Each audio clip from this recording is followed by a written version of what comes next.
masalah makam Buyut Sewu itu ada yang mau mengangkat makam Buyut Sewu itu dari orang-orang yang saya tidak tahu, padahal kita nggak kenal. Orang rombongan satu bis mau mengangkat, memindah makam Buyut Sewu itu ke daerah lain gitu loh. Untuk lebih jelasnya, saya yang jelas Mbak Parna ini. Kalau masalah Buyut Sewu ini dari dulu, pertama yang awal mula yang babat atau yang bau rekso kampung sini. Sebenarnya sini tuh dulu itu hutan. Buyut Sewu ini masih punya kelebihan gitu loh. Waktu banjir, ada kejadian banjir tahun 2008 pas hari Rabu jam setengah 5 sore, itu saya sama Mbak Parna atau semua orang masyarakat Keranggan sini udah tahu kalau memang Mbah Buyut Sewu ini ada kelebihan. Semua kampung sini tenggelam dengan adanya banjir itu, cuman makam Buyut Sewu ini nggak ada yang masuk setetes air pun.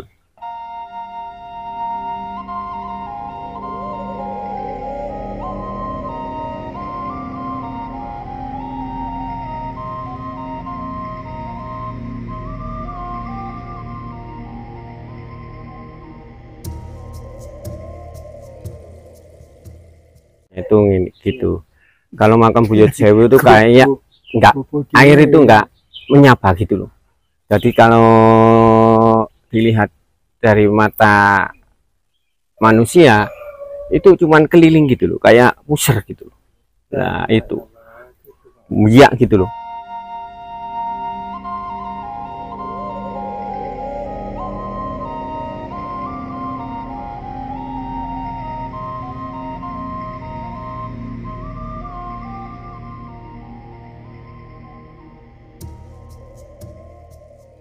Kali ini saya sudah berada di lokasi Mbah Buyut Sewu ya, yang dimana beliau ada karomah teman-teman ya, atau kejadian di luar nalar ketika tahun 2008 tempat ini terkena banjir setinggi 2 meter teman-teman ya. Dan anehnya di makam Mbah Buyut Sewu ini tidak tersentuh air sedikit pun. Penasaran kan ceritanya seperti apa? Yuk kita cari informasi. Seperti ini lokasinya ya teman-teman. Jadi kita masuk di pemukiman warga, dan di sini lokasinya berada di situ ada pohon besar. Ini dari jalan raya desa Keranggan itu kelihatan pohon yang besar ini. Dari kejauhan kelihatan pohon yang besar. Nah di sini dikenal dengan sebutan Mbah Buyut Sewu gitu ya. Nah kita dapat informasi ini dari beberapa subscriber yang berada di Pasuruan, bahwa ada salah satu makam di desa Keranggan yang dikeramatkan gitu ya, punden desa, yang mempunyai salah satu keunikan cerita di luar nalar gitu, kejadian di luar nalar gitu ya. Jadi lokasinya seperti ini. Ini informasi yang dari subscriber tadi ya, gitu ya. Ketika ada banjir datang, makam yang berada di depan kita kali ini tidak disentuh air sedikit pun teman-teman ya. Oke, kita tanya-tanya warga terkait cerita ini ya. Tapi kita masuk dulu, kita izin kepada ingkang bau rekso ya, leluhur pepunden desa Keranggan Mbah Buyut Sewu. Rahayu, assalamualaikum, putune sambang. Oke teman-teman, semoga tempat yang seperti ini tidak dijarah oleh oknum-oknum yang tidak bertanggung jawab, yang hanya memanfaatkan faktor politik gitu ya. Kenapa saya bilang faktor politik? Karena di video-video kemarin Mas Den Vlog belusukan ya, banyak sekali kita temukan makam-makam palsu gitu teman-teman ya. Jadi saya tegaskan lagi, tempat-tempat yang seperti inilah yang harus kita amankan gitu ya. ketika kita mengambil dokumentasi seperti ini, nanti di tahun selanjutnya kalau tiba-tiba dibangun makam ya, tiba-tiba di sini ada makam, sumbernya ini, itu pasti indikasi makam palsu gitu teman-teman ya. Makanya nanti kita tanya warga terkait makam ini. Dan tempat ini saya akui sangat spesial ya, tempat yang penuh dengan peradaban. Jadi di bawah kita, saya tadi keliling-keliling di sini nih, lihat-lihat ke bawah teman-teman ya, banyak sekali bukti peradaban di era masa kerajaan Majapahit. Nah kabarnya tempat ini masih ada keterkaitan dengan kerajaan Majapahit teman-teman. Nah ini kita temukan keramik di era dinasti Ming ya. Terus kita lihat lagi di bawah. Nah ini meskipun benda secuil seperti ini ya, hanya sebuah fragmen, tapi ini memberikan suatu jawaban adanya tempat ini gitu pemirsa ya. Ini banyak sekali tebaran keramik di era dinasti Ming. Keren banget. Saya yakin di tempat ini ada apa ya, sesuatu yang berharga gitu ya. Harta-harta leluhur yang berada di tempat ini semoga nanti tidak dijarah oleh oknum-oknum yang tidak bertanggung jawab, yang hanya memanfaatkan untuk kepentingan pribadi gitu ya. Mohon maaf karena banyak sekali penjarahan-penjarahan situs diambil terus dijual gitu. Akhirnya apa? Untuk generasi selanjutnya, generasi muda, kita kesusahan gitu untuk melihat salah satu peninggalan leluhur, ada patung yang dijual gitu ya, ada yang mencari pusaka terus dijual gitu. Akhirnya apa? Generasi muda kita tidak akan tahu.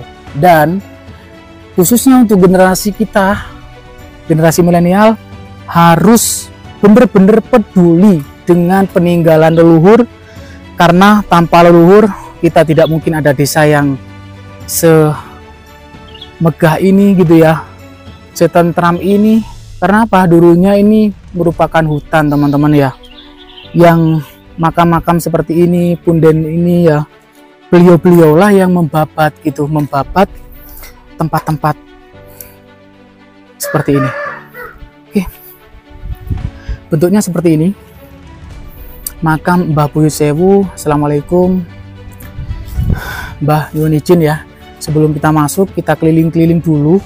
Saya lebih ke ini, lebih ke bukti otentiknya dulu ya, belusukan dulu, ada bukti peradaban apa saja di tempat ini ya. Kita tadi sudah menemukan keramik, salah satu bukti pendukung adanya tempat ini masih ada keterkaitan dengan salah satu kerajaan, entah itu Singosari ataupun Majapahit. Oke, di sini ada batu bata ya, batu bata yang bismillahirrahmanirrahim cukup besar. Dan batu bata seperti ini seringkali kita temukan ketika kita belusukan di daerah Trowulan Mojokerto ya, yang dimana di situ tempatnya kerajaan Majapahit gitu ya, atau ada yang bilang ibu kotanya Majapahit.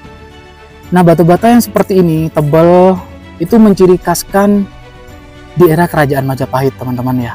Ada juga yang polos di era kerajaan Kahuripan. Ketika kita main di situs Candi Belahan ya, itu juga kita bisa melihat cara membedakan juga batu bata di era kerajaan Kahuripan dengan di era kerajaan Majapahit.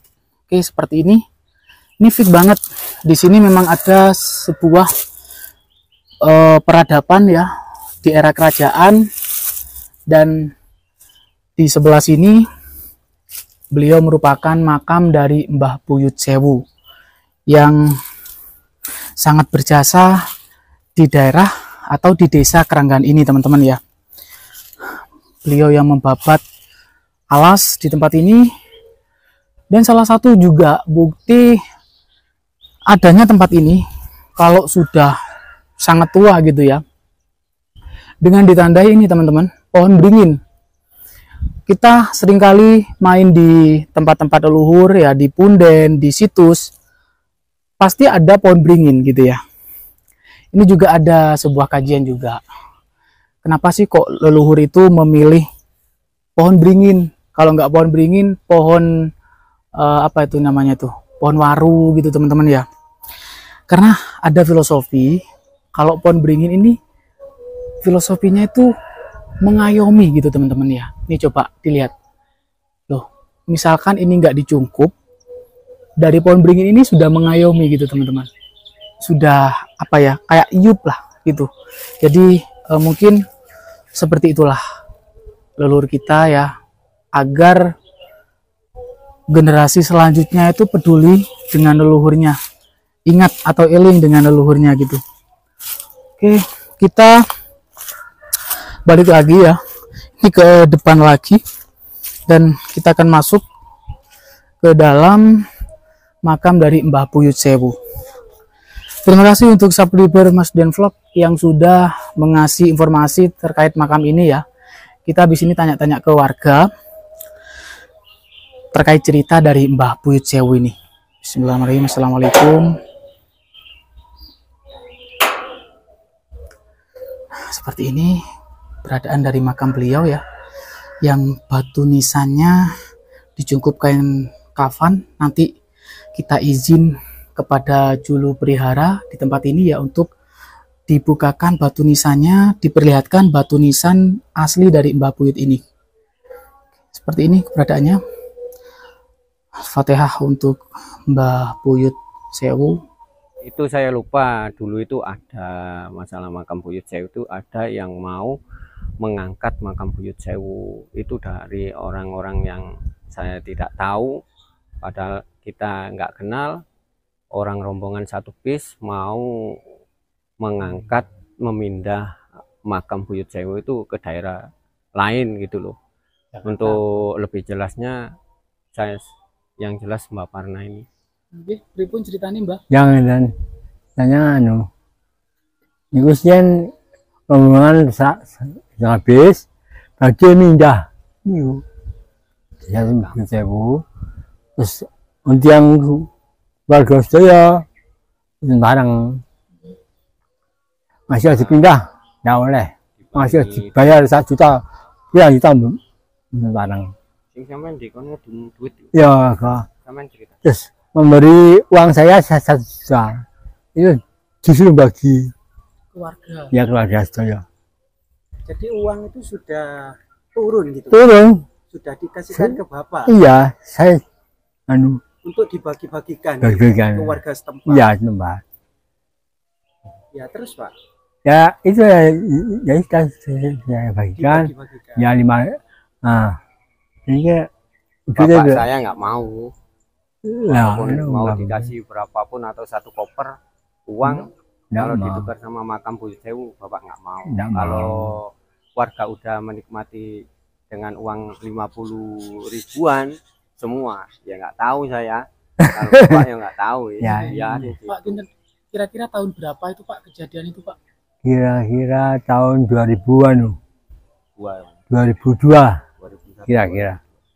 Jadi tiba-tiba datang rombongan satu bis ya. Warga sini nggak kenal gitu. Nggak kenal. Enggak tanya. Ini yang kakung, saya yang situ perempuan. mau dipindah makamnya karena ada yang putrinya di sana. Ini kalau Dijadikan satu katanya gitu, katanya sama.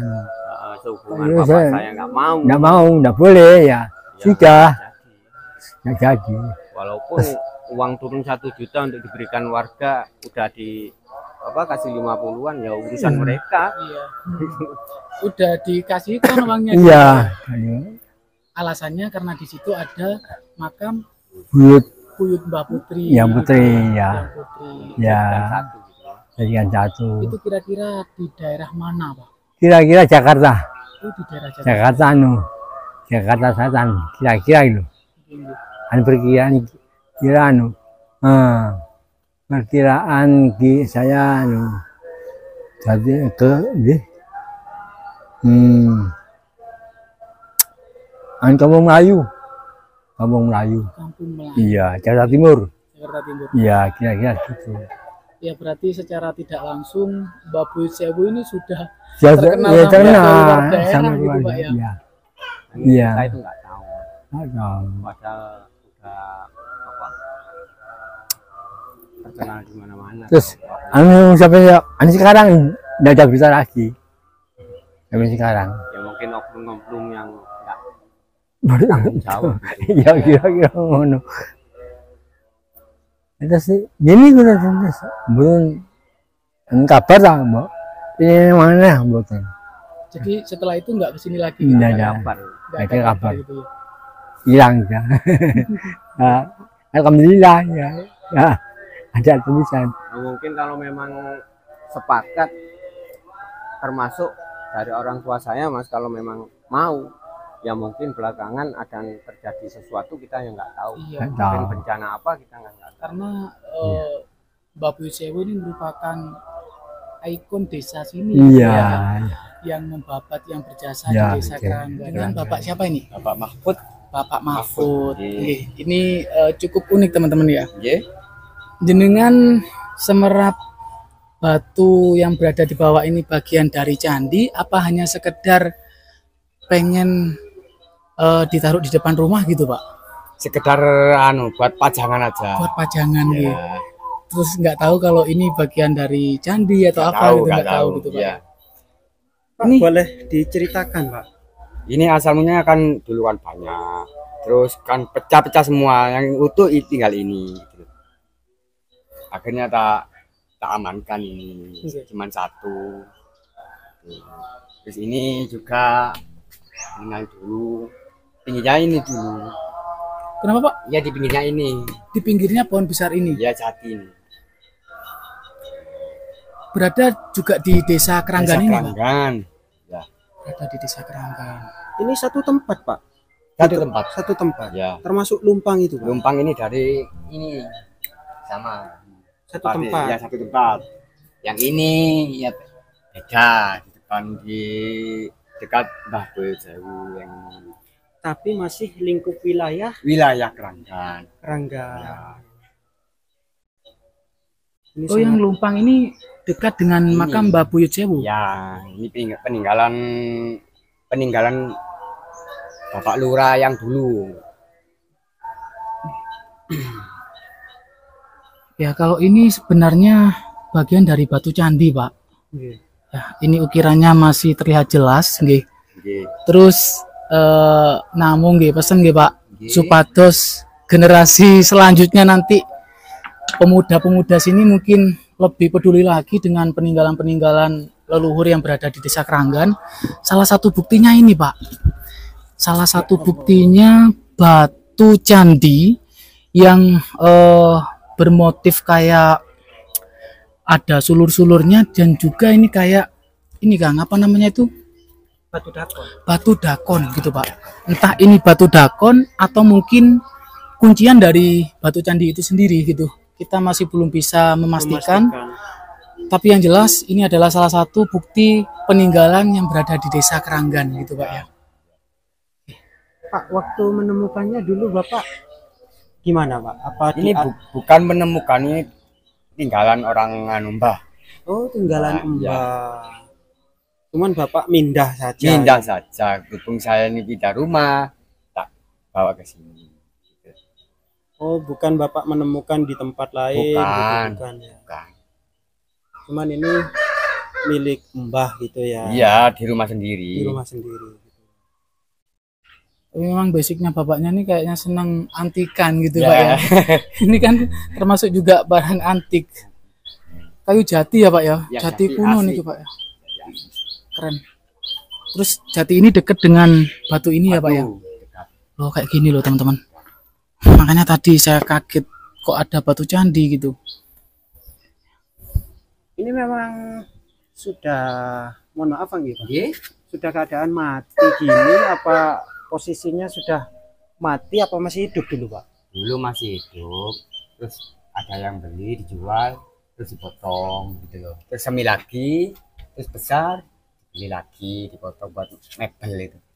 Berarti ini bongkotnya gitu Ya, apa ya, yang besar gitu ya, bagian bawah ya. bagian bawah.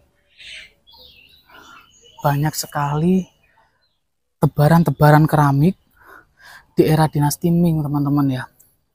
Nah, ini juga salah satu bukti pendukung adanya tempat ini gitu, bahwa memang Mbah Buyut Sewu ini masih ada keterkaitan dengan kerajaan Majapahit gitu, teman-teman ya. Dan kabarnya juga di sebelah selatan dari Mbah Buyut Sewu ini ada makam Mbah Lembu Sora, yang dimana beliau juga bagian dari petinggi kerajaan Majapahit. Oke, mungkin cukup sampai di sini dulu ya vlog kita kali ini, perjalanan kita menelusuri jejak leluhur yang berada di Jawa Timur. Semoga tayangan ini bermanfaat. Salam budaya Nusantara, tinggalkan perselisihan, sambung persaudaraan. Wassalamualaikum warahmatullahi wabarakatuh. Rahayu, rahayu, rahayu.